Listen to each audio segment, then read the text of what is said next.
Okay, so today we are going to diagnose and solve the issue of anti-Semitism in the next half hour. And you may think I'm actually joking about that, but the person we're speaking to now is someone that has studied anti-Semitism in depth. He was just telling me that it was his college dissertation, and has been working on two new products that you're going to need to either watch or buy, because within them, it gives you the answers to those questions. We're joined by Rabbi Raphael Shaw, and he has produced a new film, and we're going to find out about how it can be watched in a moment, which is all about the root cause of anti-Semitism. It's called Tragic Awakening, and I want you to watch the trailer now, and then we'll talk to Rabbi Shaw. Let's have a watch of it.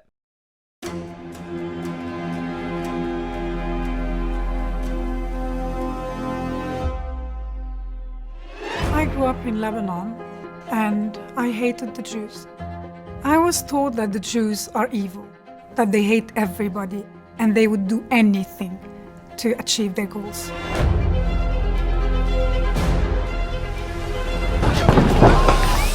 Disemboweled humans and raped women paraded around the streets while thousands cheer. Nothing has prepared any of us for this. I'd never imagined seeing what we've witnessed after October 7th. This was the worst massacre of Jews since the Holocaust. We must normalize massacres as the status quo. There are people openly celebrating mass murder. History is made that day. Very proud of my people. Very, very proud. They are not cheering for the liberation of the Palestinian people in Gaza. They are screaming, "Gas the Jews." Would love it if they would do it again, and again, and again. I don't understand anti-Semitism. Anti-Semitism is not just a normal bigotry. Where does this come from? Why are the Jews always hated? What's unique about anti-Semitism is that it is incredibly universal. It has longevity like no other hatred. And the intensity. I found myself on a quest to try and understand anti-Semitism. The Jews are blamed for all ills of the world. Why? Anti-Semitism requires a different type of explanation. When you see it so stark, you ask the question, so what is it? On October 7th, the world was forced to make a choice. When a society starts to indulge in this lurid, paranoid fantasy, every other hatred comes next. You think it's an accident that Iran, North Korea, Cuba, Venezuela, they hate Israel? Every person has to choose a side. Hitler somehow figured it out. The rabbis of the Talmud and Adolf Hitler actually agree on the root cause of anti-Semitism. So, Hitler didn't want to kill the Jews because they were bad. He wanted to kill them because they were good. Not exactly a light film. Wow. This is looks like it's going to be a must-watch for our audience. Rabbi Shaw, speaking to us from, I assume, Israel. Thank you so much for making the time to join us. Okay, Pleasure. Tell us what was the motivation behind creating this film? What triggered this decision to make this film? Well, as you can see in the background, the book, Who's Afraid of the Big Bad Jew? So 3 years ago, I started to write a book on the nature of anti-Semitism and the nature of the Jewish people. Thank you. And about a year ago, one of the rabbis who I had given the book to said, wow, this is amazing. And since I'm a filmmaker, he said, we must make a film about it as well. So I said, okay, let's do it. So we started about a year ago, and we went to my very good friend, Wayne Camping, a great filmmaker, and we said, we got to do it. And the reason we feel that it's so important, because especially after October 7th, everybody is wondering, why the Jews? We thought it was over. I thought it was over. The Holocaust, how much longer can this go on? What is happening? And why is it that in every generation they try to kill and wipe out the Jewish people? And everybody's wondering now. So this book and this film gives the answer, which is very deep and very surprising. So let's hear it. Like, can you give us, in a nutshell, what are some of the conclusions you come to? Yes, I can. You see, first, what it's not. What anti-Semitism, what Jew hatred is not, is what most people have been taught. Meaning, most people have been taught, and the conventional wisdom, therefore, is that anti-Semitism is a simple form of racism, or it's a scapegoat theory. It's a dislike of the unlike. The society needed to blame the Jews for a particular problem. And we've come to accept that quite broadly. When you ask people what's anti-Semitism, why, they'll usually give you that answer.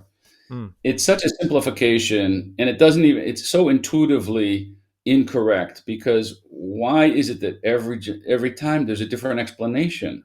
We're rich, we're poor, we assimilate too much, we don't assimilate enough, and we're capitalists, we're communists. Every reason is given. So it would seem that it is something about the Jews, right? And that's what we point out in this film. It would seem that it's something about the Jews. Scapegoat theory says it's not about the Jews. Just happened to be in the wrong place. They needed to blame somebody. So this is the thesis that we put forth in the film, Tragic Awakening, which is based on Adolf Hitler's ideology. And it happens to be, this is what's really fascinating, it happens to be that the Torah's explanation for Jew hatred is the same as Adolf Hitler's explanation for why he hates the Jews. So the film and the book come through Hitler's ideology. And that is simply, try to make it short, but the idea that there's two possible ideologies in the world. One is that the human species is part of the animal kingdom, and therefore the rules, the laws of nature and the laws of the animal kingdom apply to man, which is natural selection, survival of the fittest, Darwinism, social Darwinism. If so, there's a hierarchy of species, and you have to struggle to survive, and the weak fade away and the strong survive. And as a result, humanity and the animal kingdom evolve to a higher state, and they get vital. What happens when you take away those principles of natural selection and laws of nature? You get a zoo. And what do we see when we observe animals in a zoo? We see domesticated, lifeless, pathetic, not so good-looking animals, right? So Hitler observed that humanity should be following these natural laws. That will lead to the evolution of strength and power, and the weak should fall away. He then saw that the world was in trouble because the humanistic ideologies had taken root in liberal democracies in Western civilization. So he said, Western civilization is in danger because we're getting rid of the natural laws and we're going to be adhering by these humanistic ideologies that says support the weak, support the poor, peace on earth, love your neighbor. All these principles stood against natural law. So he said, we must destroy that ideology. One more step. And that is, he said, where does that ideology come from? And he understood that it came from the Jewish people and our Torah. So he said, I must get rid of the Jews because I must get rid of that ideology. Wow. And where does Judaism say that? You said also the Torah believes that to be the source of anti-Semitism. Where do we see that? Yeah. Yes, we see, because in the Torah, in the Gemara, the Talmud, in Masechta Avodah Zorah, it says that at Sinai, Sinai came into the world. It's a play on words. At Mount Sinai, when God gave the Torah at Mount Sinai, hatred came into the world. That in the giving of the law, in the giving of the Torah, the 10 Commandments, the world resists it. And so therefore this Jewish mission of bringing morality, bringing God, bringing light, bringing the 10 Commandments into the world, which is our mission that we were given at Mount Sinai, that provokes resistance. Even though the world slowly adopts these ideas, and that's what Hitler was noticing, but there's resistance because there's the body-soul conflict in every human being and in human history. And so sometimes you get people like Adolf Hitler who says, we want to stop that spiritual dimension. We want to stop that humanistic ideas for coming into the world. And somehow Hitler figured it all out and said, it's the Jews. They're the ones who brought these ideas into the world, and they must be destroyed for the sake of humanity. For the sake of humanity. He was doing it for the sake of humanity. He thought that was the way humanity was going to grow. Yeah. Another interesting thing is that for that same reason, he was going to get rid of Christianity too, because they brought in this ideology in the world. And that's why he hated the Bolshevism, communism, because all these ideologies were basically Jewish in nature because they're about humanistic ideas, peace on earth, equality, love. Of course, Bolshevism, communism didn't work out that way, but they were ideologies that were influencing the world. And Hitler said, they are winning. The Jewish people are winning. So ultimately, Hitler looked at the Jewish people as a spiritual superpower that he needed to destroy. And he said this war, World War II, is between him and the Jews alone, Germans and Jews alone. Everything else is illusion. Mm-hmm. Yeah, that's really interesting. The fact that he said that, and I think also with the Bolshevism point, as you say, it became deeply perverted or rather, it just simply didn't work out and led to tyranny. But you're right, it does come from ideas that say we need to take care of the weak and the downtrodden, and we need to work towards a society where everyone is somehow involved. It was a disaster, but it's an interesting point to think about, the roots of where how it originated. But of course, that's a deeply controversial area. But I also want to talk a bit about, okay, someone might say, well, fine, Rabbi Shaw, you're talking about World War II, you're talking about Hitler, but a lot of this is to do with October 7th and shifting from European anti-Semitism to the Muslim world, the Arab world. I find one of the really interesting things when the rabbis said, it comes down to Sinai, is that you're saying it's against the values of Sinai that anti-Semitism is, and I think that makes complete sense. But I also think it's, and the sense I get, especially with this war against Islamic extremists, it's also just the very fact that at Sinai the Jews were singled out for a particular purpose, and that's something that the world, I do think jealousy does have a role to play, which is ironic a bit because Jewish history has not been plain sailing for someone that wants to be jealous of us. But there is that it's part of the fact that we have survived and thrived and dominated the world's conversation of ideas despite all that, which does show something. There's something deeply special about the Jewish people, and I think that's part of what the Arab and Islamic worlds are having to come to terms with, is this idea of a Jewish people having a specific mission that they may have thought they became the newer mysteries of. Do you think that's part of what's going on as well? How does this all morph from 70 years ago to today?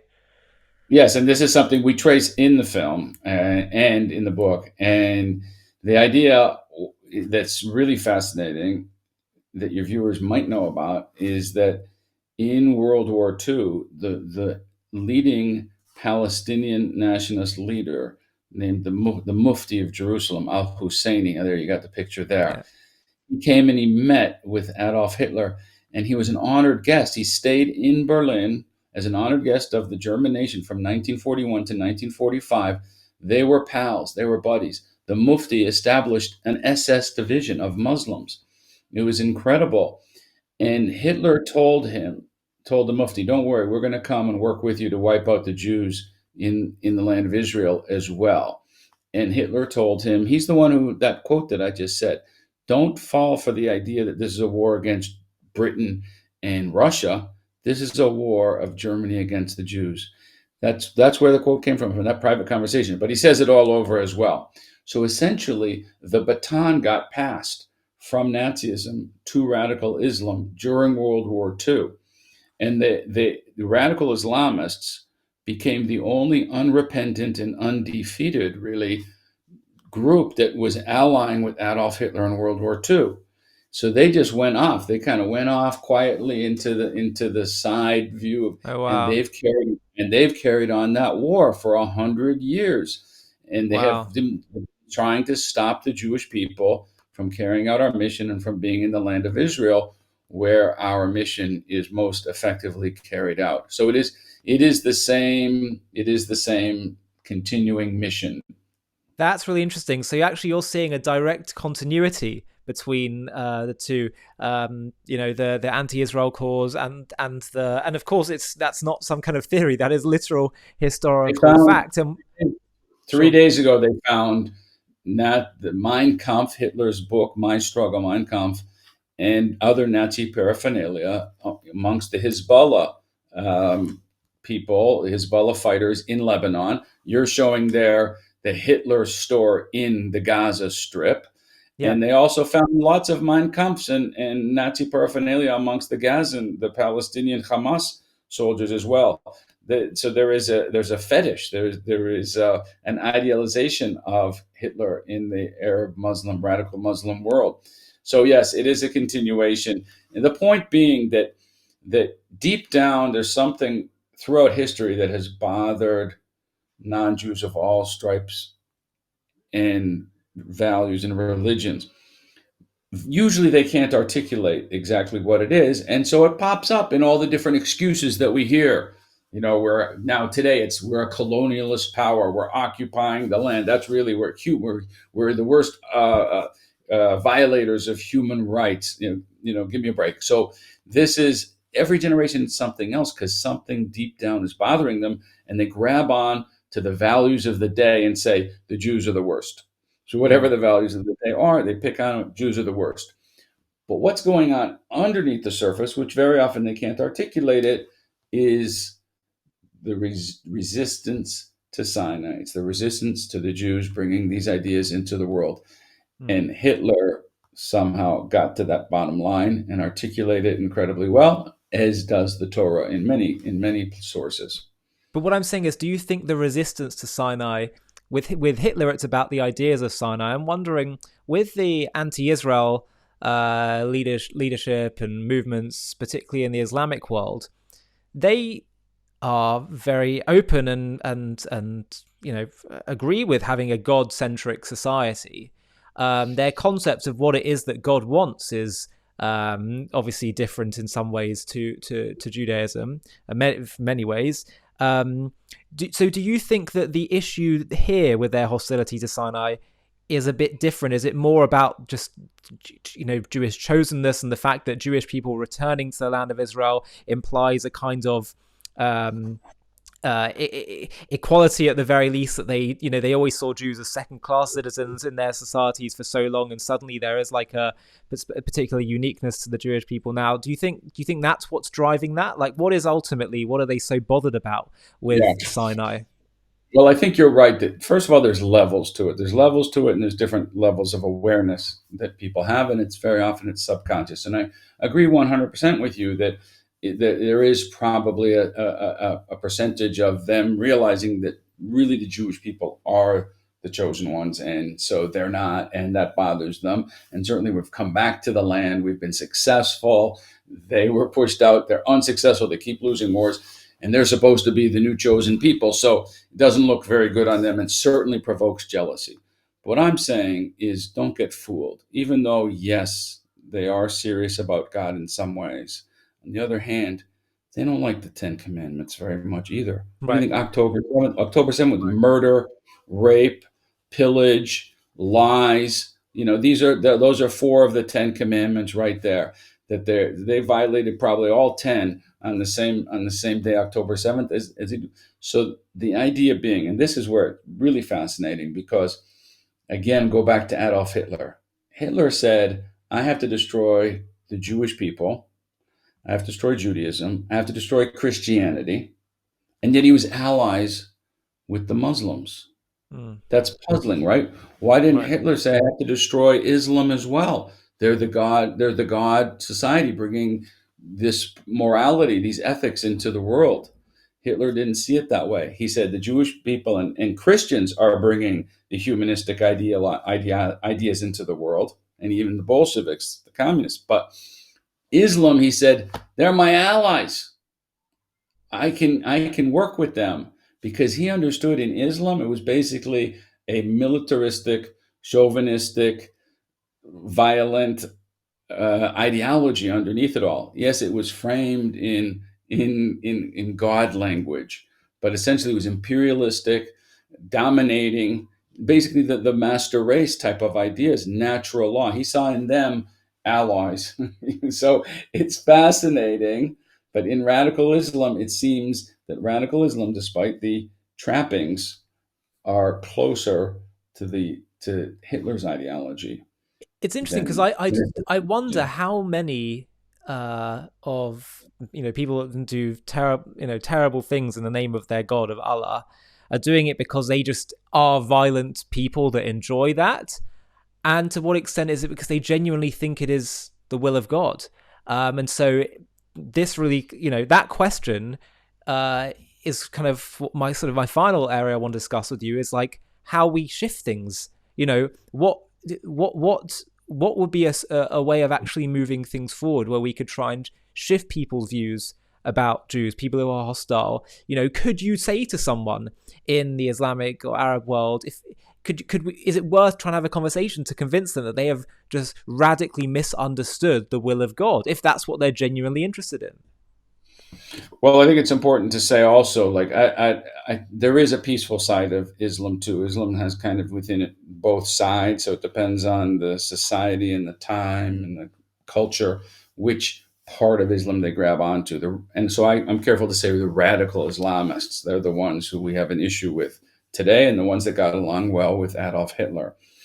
I do think that there's been times in history when Muslims have been quite peaceful oriented and have adhered to that side of the Abrahamic faith and those values. So I'm optimistic. I think that there's lots of room for possibilities. I think they have to lose, though. I think that the Muslim world has to know they can't win by violence, and that's sad. But that seems to be the case. And I just want to say, like, the main reason that I produced this film is we haven't even touched upon yet. And in other words, just to understand the nature of anti-Semitism, it's fascinating, it's interesting, it gets us off some weird ideas. But the real reason that I think it's important for Jews and non-Jews to know about it is because it gets you on the right side of history, and it gets you to be proud of being on the right side of history. So if Jews, for example, understand that anti-Semitism is about us being a superpower of the spiritual world, and we have brought these ideas into the world that have elevated humanity, liberal ideas of peace, love, humanitarianism, and as a result, humanity has gotten so much to a higher state, and it's a wonderful thing, even though it came with difficulty. And we had such an impact that it took Hitler trying to do genocide to try to stop these ideas from coming into the world.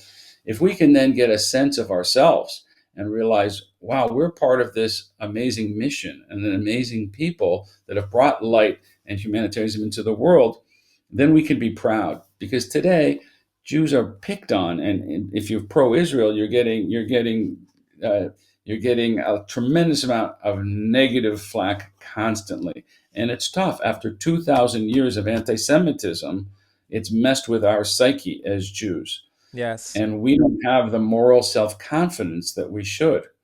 So I say we need inner armor. Jews need inner armor to protect themselves against this negativity that's coming from outside, against Israel, against Jews. And if we have that inner armor, so when we see it, we see, that's anti-Semitism. It's not my problem, it's their problem. I understand why there's a problem. And you know what? I feel great about being Jewish, because when evil comes into the world, it finds me. I must be doing something right. And I think we can get tremendous pride, pleasure, and understand the privilege of being Jewish and being on the right side of history. Yeah, and I've noticed that there was this fear of, saying these things, being bold, speaking moral truth, religious truth to the wider world. But it's certainly shifting post October 7th, as more and more people are realizing there's such moral lack of clarity, such a void, a need for it in the world, and and the world's standards on the Jews are just so ridiculous. But there is something interesting though about that, about the world's focus. Rabbi Daniel Rowe was mentioning to me the other day when I saw him that he said, imagine you had an alien come from outer space, never been to Earth before, and they looked at what are the world's big things that they're focusing on. You know, what you'd say, okay, they're worried about climate change, they're worried about the economy, there's these wars going on, all that stuff. And then you go to the UN, where you think, okay, what are the meetings going to be about? And what are they razor focused on? It's on the moral behavior of Israel. And right.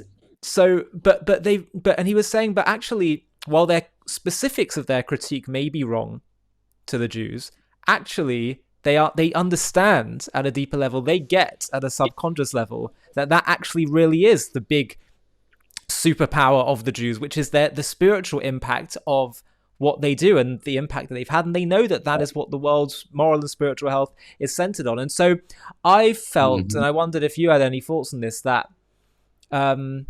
Israel, because I want us to walk away from this chat with some like specific action points. And I feel that all Jews, certainly Israel's leadership, but also as individual Jews, we do need to develop more of a confidence to speak with the kind of morality that has sustained us for 3,000 years, and also not to be afraid of saying certain things about our relationship with the land, and to say that not only is the land of Israel, does it belongs to Jewish people, but it's by divine right. And many Jews are scared to say that. They shudder at saying it. But actually, I think the world kind of almost knows it deep down, and what they don't like is our ambiguity around it all. And I even, by the way, I don't know if you disagree, but I feel like, you know, if we talk about we brought humanitarian values, I prefer to always say, well, actually it's kind of godly morality. It's morality, because that's the root of this all. It's not, this is not just detached from anything, you know, great, you know, more spiritual than that. 100%. And as I say, in the film, we touch upon all of these ideas. We even have that line that you heard from Daniel Rowe. You know, if an alien came down, he'd think, "What must be about the Jews in Israel?" Right. Which just always points to the incredible significance of the Jewish people. Anti-Semitism doesn't point out to the insignificance of the Jews. It points out to the significance, because every time they find us, we must be doing something very important. And they're pointing to us and saying, do something important. Do your mission. Don't assimilate. We want you to stay Jews. We might think, oh, I'm going to become part of I'm going to disappear as Jews. No, they don't. They stop us. Anti-Semitism stops us from assimilating and says, no, you're Jewish. We're the only people that can't assimilate. Right. So it's quite remarkable. And in my book, I go into a tremendous depth, exactly what you're saying. And I explain the impact that we've made through history, and that Hitler understood that we had made this impact of divine morality in the world. And then I flip it on its head and I say, actually, he was right. And then I go into what is the Jewish mission from the Torah perspective. And we go deep into it in a way that most people have not heard. This is the Jewish mission. And we lay it out according to Torah sources very clearly, with the final thing being, okay, so own it, embrace it, and take action. And Jewish response to anti-Semitism is not trying to stop anti-Semitism. It's a moral and spiritual response of doing our mission. That's so what we're supposed to give one specific take-home example of an action point that someone Jewish or, you know, supporter of the Jewish people could do to help progress that mission. I'll give you one example from there was a woman named Sapir Cohen who was taken captive on October 7th.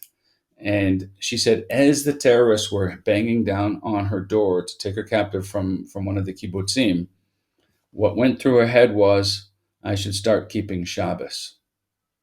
Isn't that remarkable? Amazing. Then she was taken captive. And then while she's taken captive, somehow she stayed calm. She felt she was being protected, and she realized she had a role to play to help the other women who weren't calm, who needed the emotional support. So she felt she had an important mission to play to help and become a giver. She then watches the terrorist force them to watch TV, and he said, and they shows them the protests in Tel Aviv, and the terrorist says to her, "See, the Jewish people, when they are unified, they're very strong. That's what they said. She comes out. She got out after whatever it was, after 3 months with that trade. She says, A, she's keeping Shabbos. B, she Sorry, realizes what protests were these protests against the government in Tel Aviv? it was at the beginning. It was more protests to free the hostages. It hadn't got quite Right. politicized, so it was Wow. just like the Jewish people saying, "Come on, we got to do everything we Wow. can to free the hostages."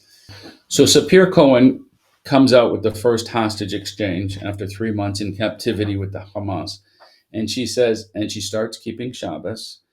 She says, "I've become a giver, a more giving human being, because I realize that's what life's about." And she's been going around speaking to Jewish communities all around the world saying, we need to be unified, because when the Jewish people are unified, we are powerful. We are a special family, and we need to be working together. So this is an example of one person who realized, in the face of Jew hatred, in the face of anti-Semitism, she needs to respond spiritually and morally. So you can take on more mitzvahs, become more spiritually connected. They can support Israel. They can work as a giver. They can support the Jewish people. There's so many different ways, help humanity as a Jew. But these are the Jewish ideas of spiritual, moral responses to anti-Semitism. That's what we do best. And that causes light to come into the world. And that's our mission. There we go. We solved the world's problems in half an hour. There we are. Rabbi Shor, how can people get the book and watch the film?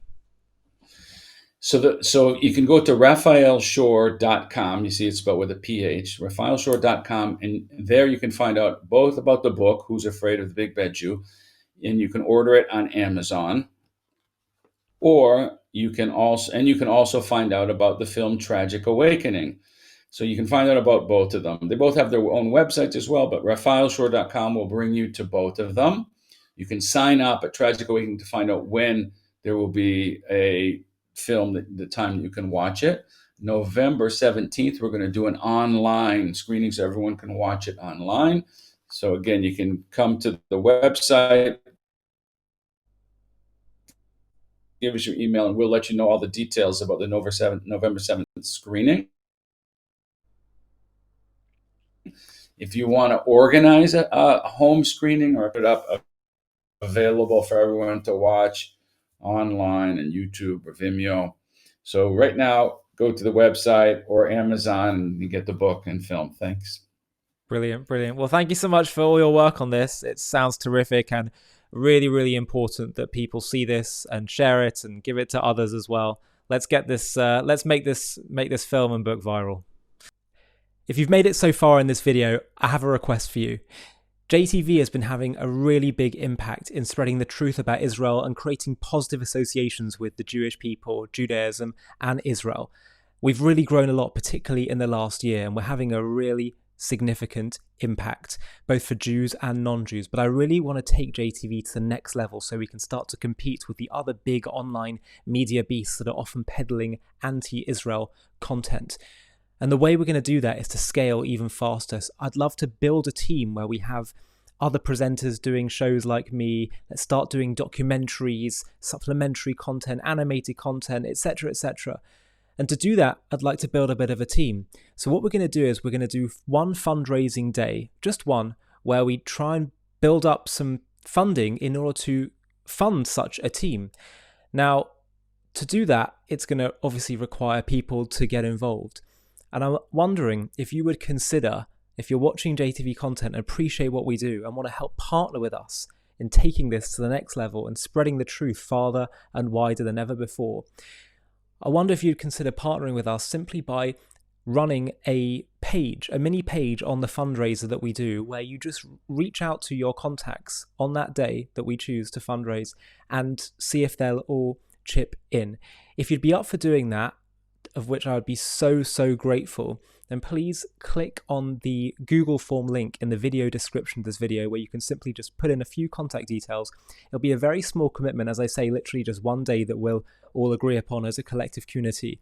But the impact is going to be so big. There's such strength in numbers. If we all pull together and do this, we can take this to the next level. And as I say, all of us can partner together in bringing and spreading the truth to the whole world. So please do consider clicking on that link, filling in the form, and I'll be in touch very soon to talk about the next steps. Small commitment, but a big impact.